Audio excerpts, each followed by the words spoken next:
everyone, welcome to Autocar Professional. This is Prerna Lidhu, and what a time to be in the automotive industry. It's also my privilege today at the Bharat Mobility Global Expo to sit with Mr. Christoph and Milan from Envalior, and it's such a great, exciting times ahead for the automotive industry. We would love to know more about your experience in India, how you see the automotive industry developing, and the kind of tech developments, R&D, and the kind of exciting things that are happening in the market. Welcome, sir. Thank you very much for having us. Yeah, so I would like to start with you. You look at the global landscape. How well do you see India competing in terms of R&D, in terms of automotive landscape? Because manufacturing in India is going to become big. And from a global point of view, what are the kind of trends that you see? And how well is India sort of poised to take on those trends? Sure, absolutely. Thank you for the question. So in terms of trends, what we see globally, basically, I would highlight three of them. One is electrification of powertrain. Another one that goes hand in hand with that topic is lightweighting, and the third one would be sustainability. Those three topics are at the core of the strategy for Envalior, for the world, as well as in particular in India. And we are delivering solutions here and showcasing solutions here at the fair, addressing those three topics. Okay, what is the highlight of the season for you? Obviously, it's electrification and so much clean tech disruption that's happening. I'll come to you in a minute in terms of the APAC penetration that you're seeing, but I would just want to follow up on what you said in terms of the lightweighting and other trends that you see. So what is the highlight of the show for you in terms of the overall where you're seeing the India tech industry? Sure. So basically, I mean, the highlight that we are having on our stall goes into those three dimensions that I was mentioning before. Let me take maybe one after the other. If we look into sustainability, so we are showcasing one example, Aculon Repurpose, which is a grade, a product we bring to the market, which is coming from recycled fishing nets, and we do that actually here in India. We have, out of the 3 plants we have in India, one of those plants that we have here is basically working essentially on manufacturing this product, and that we bring in critical application, automotive or consumer electronics, with of course the same safety and property and everything as you would get from virgin material, right? So that's for the sustainability part. If you go into lightweighting, let me take one example maybe with our Xytron PPS. We basically replace metal in critical application, high temperature, in recirculation in exhaust pipe with this material, taking weight out of basically the car. And maybe that brings me to my last topic, which is exactly this electrification of powertrain. There again, we are showcasing on our stall lots of innovation that we bring to the market here in India as well as for the rest of the world. Got it. Let me come to you. You take care of APAC and also have an eye on emerging markets. With the whole China plus one strategy and India becoming one of the key markets which was important for manufacturing and manufacturing for the world, in fact. How do you see that competing from an APAC point of view and emerging markets point of view? As you have said correctly, Asia automotive industry is going through significant changes that has triggered by various factors, by geopolitical factors, emerging China plus one strategy, which main beneficiary being India and Southeast Asia. Then we have consumer demand, there we have government policy mandating more sustainable material use. So we see that trend all over the Asia with different speed of implementation and different level of adaptation of let's say, sustainable material and electrification. And we are witnessing significant, actually, revolution of underlying technology. Technology is upgrading, and here we from Envalior, with our technologies, with our know-how, with our portfolio, we play a major role in supporting that transition. For example, the main thing is with our R&D ecosystem, where we have innovation hubs across the globe together with our production, and we work with our customers as co-development partners. We jointly go through innovation, because today customers are not looking only for simple suppliers of raw materials. Customers are looking for development partners, because speed to the market and do it right first time is very important. By having expertise in our products and related technologies, Envalior has actually invented very famous hybrid technology, which is used in front ends in millions of cars globally. So we bring that technology and we work with our customers as a partner, helping them to develop, starting from design to simulation of performance to final results of end product, and thus actually helping them to increase their productivity and become more competitive versus their market they operate. Right. When it comes to the countries you were mentioning, how is the competitive landscape like? Because India has certain advantages, it has certain challenges. There are other countries that are also sort of competing to become this important manufacturing hubs for different global players. How do you see India emerging as one? I mean, if you look at the competitiveness, competition is today everywhere. Every industry, every country facing competition. But India has a separate special advantages. If you look today, India is already number 3 automotive market in the world and number 4 in terms of production. So obviously having a skilled workforce, having availability of related T1 and raw materials and technologies make India more competitive or significantly or enough competitive versus others, and in particular from its size we see the India definitely emerging as it is today number 1 in Asia apart from China. Korea and Japan are stagnating market. This is not a secret. Actually the number of production is reducing versus India, as I said already, significant growth, and we clearly expect that growth to continue in years to come. Got it. Christoph, tell me, you were talking about key trends emerging, and India is obviously, like globally if you see, or even in India, EVs are still at a very nascent stage. Clean energy awareness is still like not at some of the other, for example, European and international markets.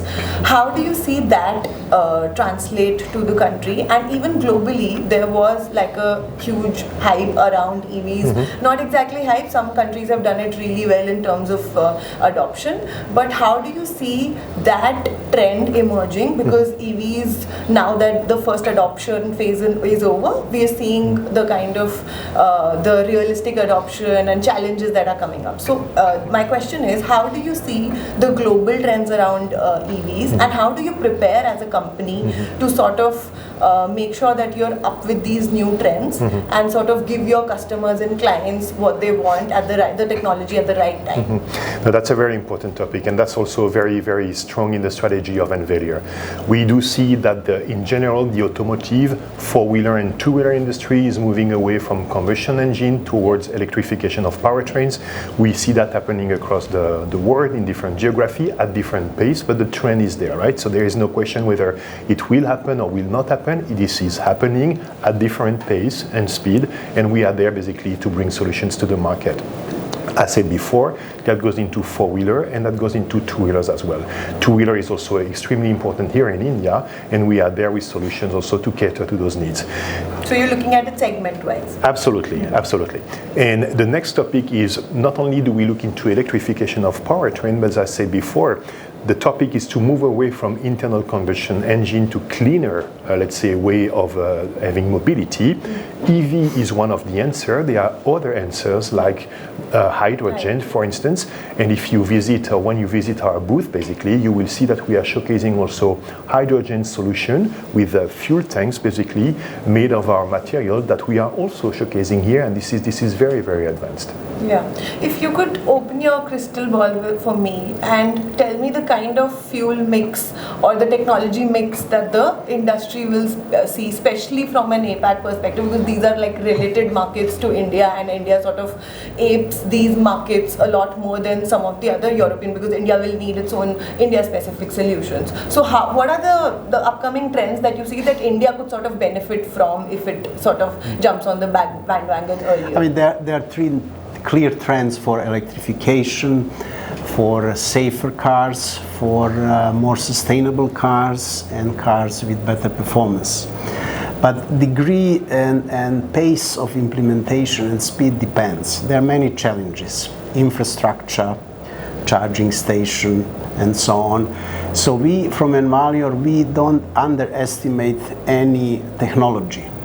Means we are witnessing actually rebirth, reversal of hybrid technology, where there is also a combustion engine together with electro motor, and Envalior has a huge track record with the combustion engine under the hood and other applications. So we are actually benefiting from that, and we simply follow up and monitor how things develop. If you speak to different people, institution, you will hear different opinion. You know, battery vehicle will come faster. Some people say 30, some people 35. You see, even in Europe, that regulation which limit sales and production of combustion engine has been postponed. So we don't know. The trend is clear, but whatever way the development goes, we are well positioned to benefit and support that development. They're talking of cleaner diesels as well, so you never know it's hydrogen, there's ethanol, there's so many different solutions for different markets.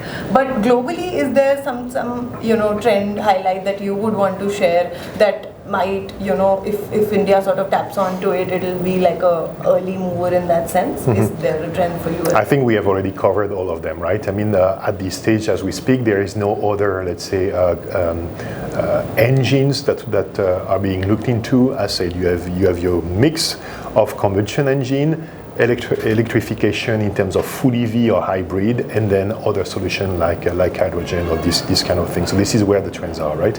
Okay. And if you could talk like segment-wise, what is the kind of penetration that you see globally, and if you could like sort of specify the APAC point of view, local countries and stuff like that. If you could just specify the kind of penetration that you're seeing segment-wise. In general, as a general comment, we could see that penetration of battery vehicles in Asia is lower than in China. Yeah.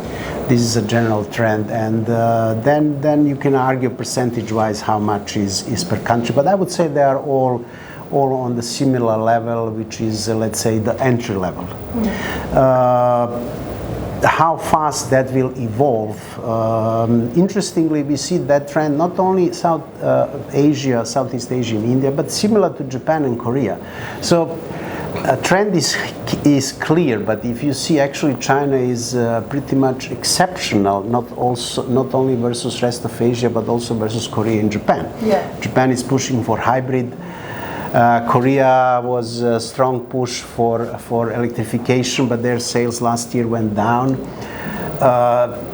So it's. I think we are on a crossroads, so we have to see how things develop. What is more important is whichever way it goes, whatever speed it goes, Envalior is well positioned to support combustion engine, hydrogen, fuel cells, or electrification. Yeah. And for you? Same, so you will see different let's say, level of acceptance or penetration in different markets. It will be different in Europe as compared to the US, for instance, compared to China, and so on and so forth. So there again, at the end of the day, it goes in let's say, different dimensions. One of them is customer preference in terms of a powertrain. Another one would be what's available on the market in terms of performance, resale value, and all these kind of things. And of course, last but not least, regulation and subsidies from different governments will also help and support the penetration of that. Yeah. Globally, we're also seeing, especially in China, a lot of emergence of startups coming into this space. Does that affect you as a business in terms of the way you look at it? Do you look at it differently? Is there a lot more disruption there as compared to like traditional car makers or auto industry? So how does that pan out in a new world where a lot of, like we saw in the Bharat Mobility Expo, a lot of new companies, smaller companies coming in? Does that affect you competitively, and how do you sort of become more nimble as a company? Sure. So at the end of the day, if you look at China only, you have around about 130 EV manufacturers, right? Different size. There's going to be a consolidation at some point in time, and therefore you don't know what the landscape is going to be in not only 10 years, but 5 years from now, right? So therefore, As Milan was explaining before, what is very important for us as Envalior is to partner with the champions in the industry and bring innovation to the market, what the market needs, and help the one or the other to differentiate against their competitors. Yeah, so this is really our strategy and philosophy, and this is what we try to deliver. Yeah, very well. If you could just leave us with an overall strategy for the company, expansion plans, overall strategy, and how do you, like, what is the vision for India and also globally in terms of tapping into these new areas, and how do you define that? Maybe I'll just make a comment about this startup, sure, because sure, actually we see that as an opportunity for Envalior, because all of these startup, they don't have experience in engineering plastics, in powertrains and so on. So they come to us and ask for help to develop that. That's a big opportunity. Of course, you know, there comes a question of certain selection, because you can't support hundreds of them. Yeah. So during that process of discussion and development, then we kind of try to identify who will be the future winners and go with them. Yeah, sure. If you could outline the vision of the company for us. Maybe and Christoph, how you as a global. Yes, sure. So in terms of development, of course, I mean, we are catering to different markets. Automotive is a very important market for us, but that's not the only one. We also go into electronics and electrical. We go into construction. We go into medical. We go into white goods, consumer goods, and so on. So trying to diversify to make sure that... Absolutely. And there we bring, again, our material expertise and know-how, our application expertise and know-how, design capability, testing capability, and as Milan was saying, we try to support all of these market segments globally, basically, to meet their needs and challenges and deliver on their ambition. That's what we are doing. That's basically the philosophy of Envalior. And do you see a lot of overlap between industries now? Like tech has almost become auto now, gadgetification of the vehicles. So there's a lot of overlap happening between industries. So how do you sort of benefit from your other businesses to sort of make sure that, like, for, not just for automotive and your other businesses as well? How do you do that? You're absolutely right. I mean, that's very important. And then we come back again to what's core at Envalior. Of course, it's material know-how, material development, product development. But again, we don't look at the material side only, even though that's very important for us. We look at the broader, let's say, solution provider for the company, kind of a position what we want to have. That's fueled by innovation. That is key for us. And this is really where we partner with key players in the industry to bring, let's say, disruptive innovation to the market. Sure. Very well. Thank you so much for your time, and really exciting times ahead for the company as well as the country, and even the automotive industry that's going through a big disruption at this point. Thank you so much for joining us. Thank you so much for your time. Thank you, Priya. Thank you so much. Thank you. Great.